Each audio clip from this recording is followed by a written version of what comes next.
특별 새벽기도 넷째 날입니다. 이번 특별 새벽기도 세 가지 목표 한 번 더 상기해 보도록 하겠습니다. 첫 번째, 뭐하고 친해지는 거죠?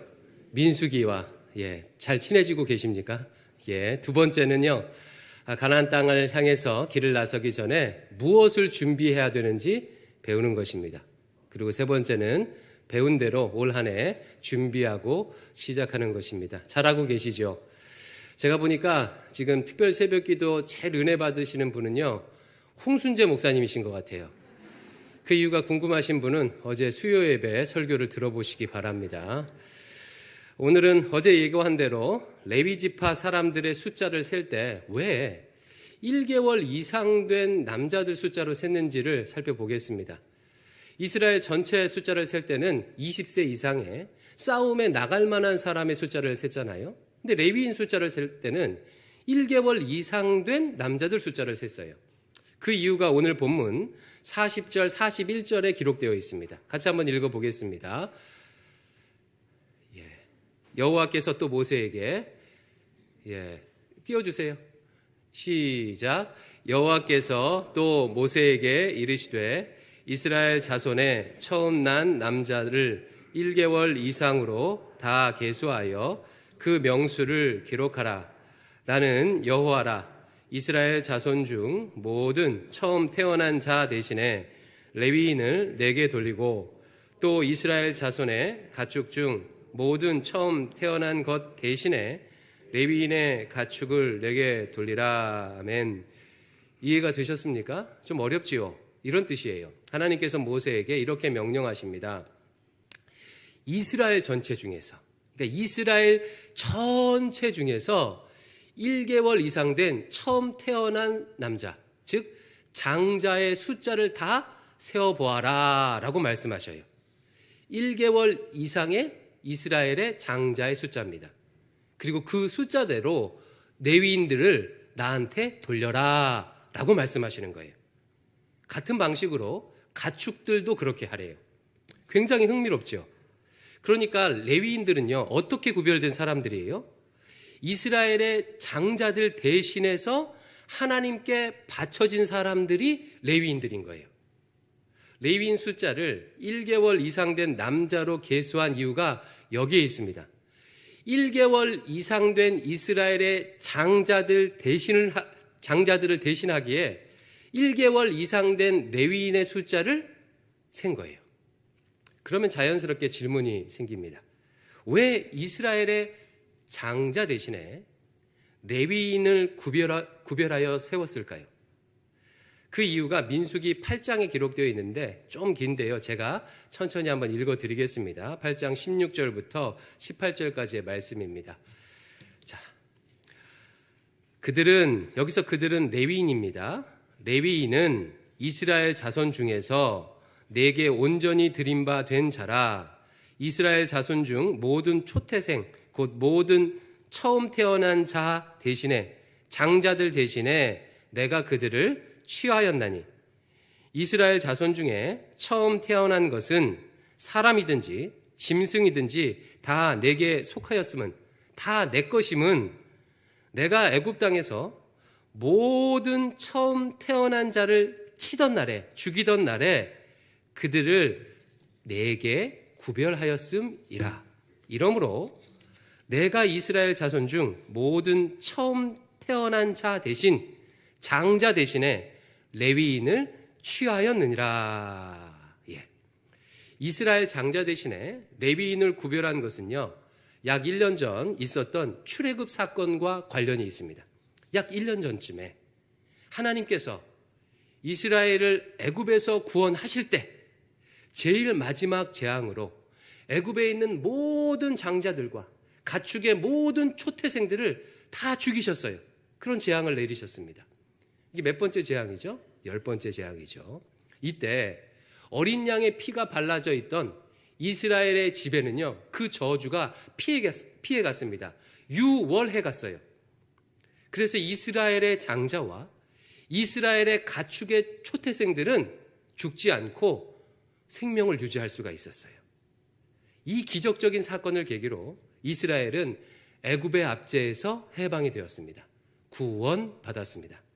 하나님께서 이때 살려주신 이스라엘의 모든 처음 태어난 것들을 다 자신의 소유로 지정을 하신 거예요. 그리고 그들을 대신해서 레위인들을 구별하여 세웠던 것입니다. 그러므로 레위인의 구별은 무엇을 상징하겠습니까? 하나님의 구원을 상징하는 거예요. 죽음에서 구원해 주심, 애굽의 압제에서 구원해 주심, 구원을 상징합니다. 따라서 이스라엘 백성들은 레위인들을 보면서 무엇을 떠올렸겠습니까? 하나님께서 그때 우리가 출애굽할 때 우리의 장자들을 살려주셨지. 저 레위인들은 우리 장손들 대신이지. 하나님은 우리를 애굽의 압제에서 구원해 주셨지. 라고 하면서 하나님의 구원의 은혜를 떠올리게 되는 거예요. 이제 이해가 되죠. 왜 1개월 이상 된 레위인들을 구별하여 세웠는지요. 하나님의 명령대로 모세는 1개월 이상 된 이스라엘의 장자 숫자를 이렇게 다 한번 세어봅니다. 몇 명쯤 됐는지 아세요? 43절에 그게 기록되어 있어요. 43절 같이 한번 읽어보겠습니다. 시작. 1개월 이상으로 괴수된 처음 태어난 남자의 총계는 22,273명이었더라. 자, 1개월 이상 된 이스라엘 장자들 다 계수했더니 몇 명이에요? 22,273명이 되었어요. 근데 문제가 생겼습니다. 1개월 이상 된 레위인 숫자하고 딱 맞지가 않는 거예요. 이게 맞기가 쉽지 않겠죠, 그렇죠? 어제 본 1개월 이상 된 레위인 숫자는 몇 명이나 됐을까요? 39절 하반절인데 제가 한번 읽어드릴게요. 레위인을 각 종족대로 계수한 즉 1개월 이상 된 남자는 모두 22,000명이었더라. 사진을 한번 띄워주세요. 자, 1개월 이상 된 이스라엘 장자 숫자와 레위인 숫자가 이렇게 됩니다. 차이가 몇 명이 납니까? 273명이 레위인이 부족한 거예요. 자, 내려주세요. 그러자 하나님께서 부족분에 대해서는 이렇게 하라고 명령을 하십니다. 이 부족한 부분에 대해서는 46절 47절이에요. 이것도 같이 한번 읽어보겠습니다. 시작. 이스라엘 자손에 처음 태어난 자가 레위인보다 273명이 더 많은즉 속전으로 한 사람에게 5세겔씩 받되 성소의 세겔로 받으라. 한 세겔은 20계란이라. 아멘. 무슨 말인지 이해가 되죠? 그러니까 부족분을 어떻게 하냐면 한 사람당 5세겔씩 계산해서 돈으로 대신 지불하라는 거예요. 여기서 주목할 단어가 하나 있습니다. 뭐냐면 속전이라는 단어예요. 속전. 값을 지불하고 사다라는 뜻을 가지고 있어요. 이게 다른 말로 뭐라고도 표현하냐면 대속하다, 또 속량이라는 말로도 쓰입니다. 이 속전은 어떤 의미입니까? 아까 살펴봤던 레위인하고 똑같은 의미겠죠. 이스라엘 장자들 대신해서 값을 지불하는 게 속전이에요. 그러므로 이스라엘 백성들은 이 속전을 내면서도 무엇을 떠올렸겠어요? 하나님께서 그때 출애굽할 때 우리 장손들을 살려주셨지, 우리를 애굽에서 구원해 주셨지. 아까 레위인을 보면서 떠올렸던 것과 똑같습니다. 이제 정리해 볼게요. 복잡하게 말했지만 핵심은 뭐겠어요? 하나님께서 레위인을 구별하여 세우고 또 속전을 지불하는 것을 통해서 이스라엘 백성들이 하나님의 구원의 은혜를 계속해서 기억하도록 하신 거예요. 그러면 왜 이렇게 구원의 은혜를 계속해서 기억하도록 하셨을까요?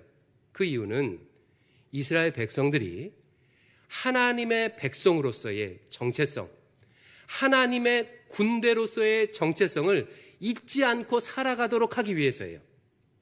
고대 근동에서는 은혜에 보답하는 것을요, 생명보다 중요하게 여겼습니다. 아마 옛날 영화 같은 데 보면요, 자기를 거두어 주거나 자기 생명을 살려준 주군을 위해서 기꺼이 목숨을 바치는 병사나 기사의 모습이 심심치 않게 나옵니다. 여러분 보신 적이 있죠?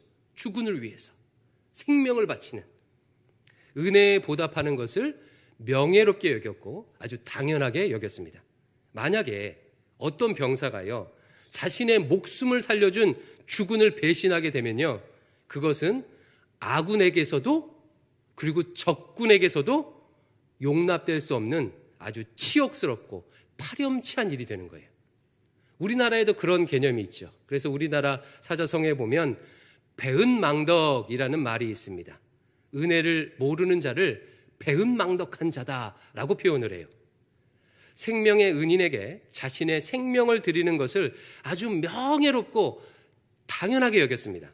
이런 문화에서 이스라엘 백성들이 하나님의 구원의 은혜를 기억하는 것은요, 하나님께 헌신하고 나를 구원해 주신 하나님께 헌신하고 나의 주군 되신 하나님께 헌신하고 하나님과의 언약을 지키도록 하는 가장 강력한 동력이 되는 거예요. 그래, 하나님께서 생명을 살려주셨지. 하나님께서 우리를 구원해 주셨지. 그 하나님께 헌신함이 마땅하지. 그 하나님과의 약속을 지키는 것이, 율법을 지키는 것이 마땅하지라고 하게 되는 것입니다. 만약 구원해 주신 하나님을 배신하게 되면 아주 치욕스럽고 파렴치하고 배은망덕한 일이 되는 거예요. 이와 같은 민수기의 가르침은요, 예수 그리스도의 보혈로 말미암아 구원받은 신자에게 정말 중요한 교훈을 줍니다. 하나님께서는 우리를 살리시기 위해서 독생하신 아들을 유월절 어린 양으로 내어 주셨습니다. 출애굽 때 어린 양의 피가 발라졌던 집에 죽음의 저주가 넘어갔던 것처럼 예수 그리스도의 보혈의 피로 말미암아서 죽을 수밖에 없는 우리가 생명을 얻게 됐어요.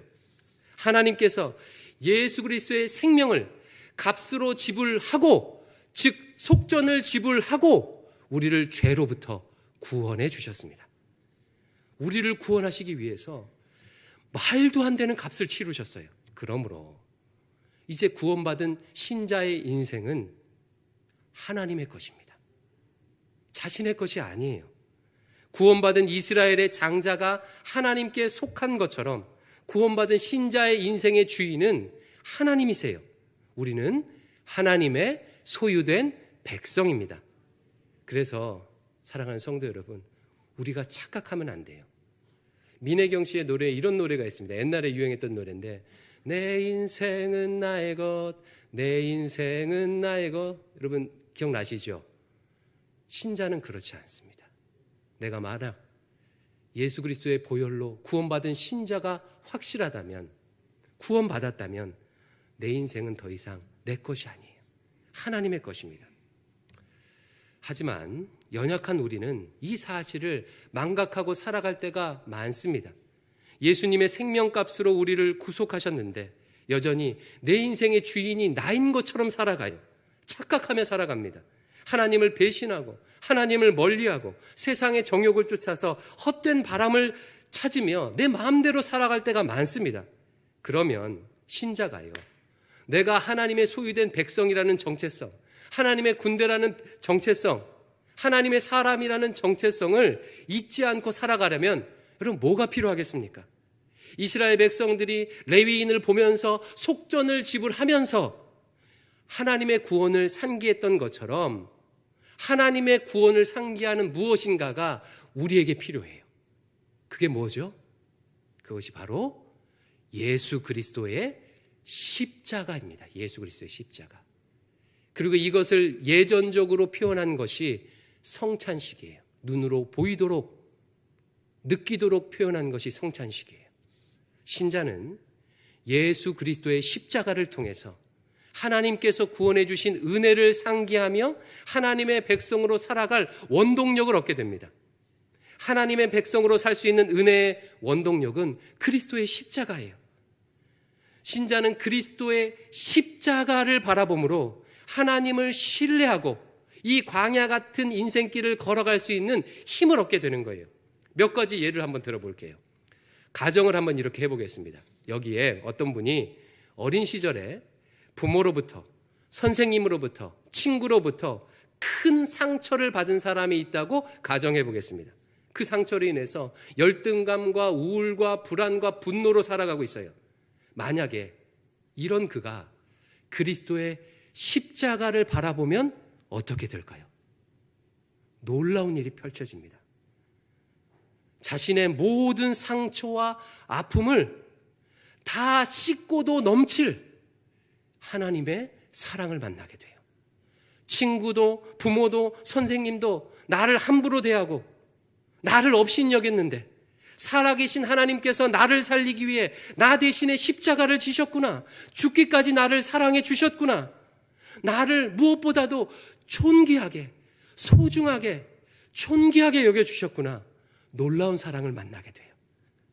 관계에서 받은 상처는 관계로 치유될 수 있다고 하지요.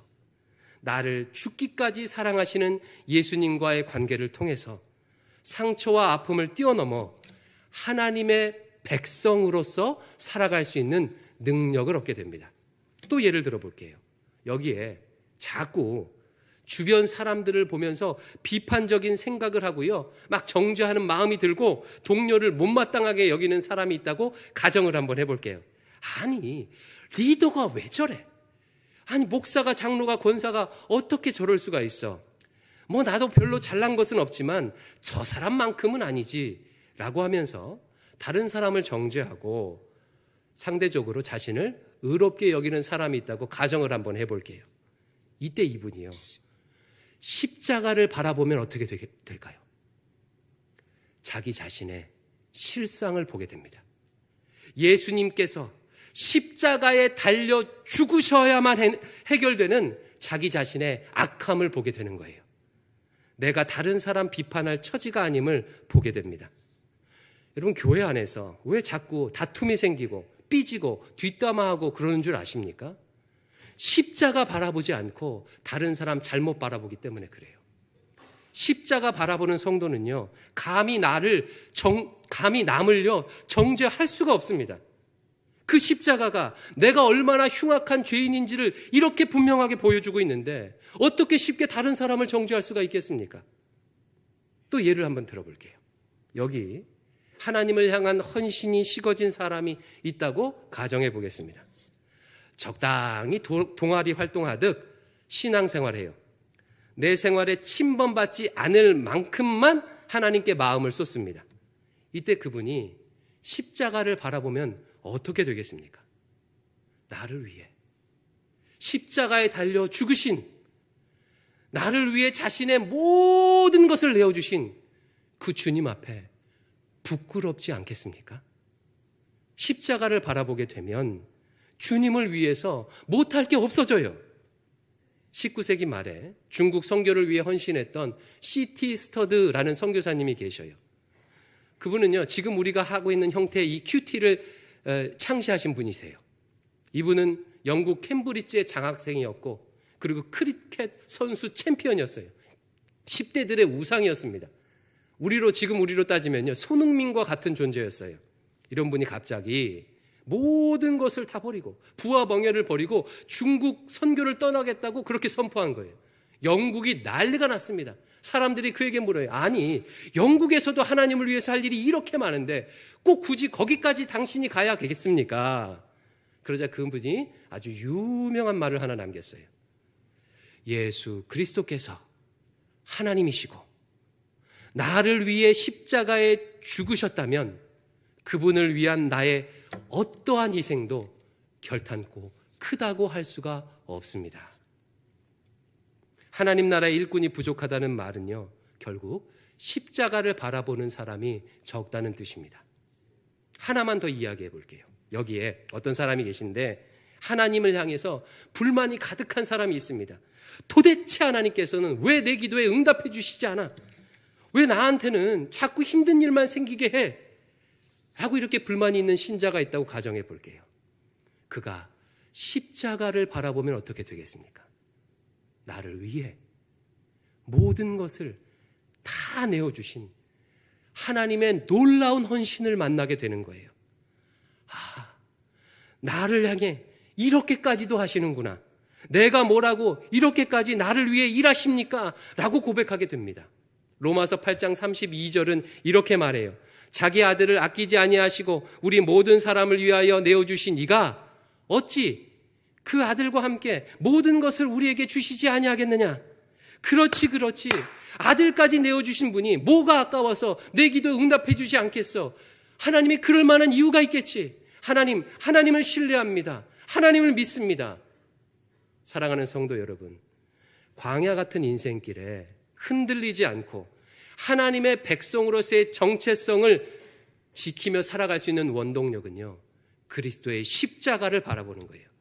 이스라엘 백성들이 레위인을 보고 속전을 내면서 하나님의 구원의 은혜를 상기했던 것처럼 그리스도의 십자가를 바라보며 하나님의 구원의 은혜를 상기할 때 이 길을 흔들림 없이 걸어갈 수 있는 것입니다. 길을 나서기 전에 나는 무엇을 원동력으로 살아가고 있는지 돌아보시기 바랍니다. 그리스도의 십자가가 아닌 다른 것을 원동력으로 신앙생활하고 있다면 잘못된 연료를 넣고 있는 거예요. 제가 보니까요, 주로 엄마들은 주로 남편과 자녀의 상태가 삶의 원동력이 되는 것 같아요. 남편과 자녀가 잘 풀리면요, 힘이 있어져요. 막 힘있게 전진해요. 헌신할 마음이 생깁니다. 그러다가 그게 안 되면요, 힘이 다 빠져버려요. 세상 무너지는 것 같아요. 남성분들은 사회적 성취와 인정이 중요한 것 같아요. 물론 우리는 연약한 인간인지라 그런 것에 당연히 영향을 받죠. 하지만 신자는요, 신자의 참된 원동력이, 신앙의 원동력이 오직 예수 그리스도의 십자가가 되면 환경을 뛰어넘는 신자만의 능력이 그의 인생에 나타나게 돼요. 광야길을 환경과 상관없이 힘있게 걸어가게 되는 것입니다. 새해 벽두에 올 한 해 그리스도의 십자가를 바라보면서 살아가기를 작정하시기 바랍니다. 십자가의 은혜를 원천으로 삼아서 올 한 해 승리하시기를 주의 이름으로 축원드립니다.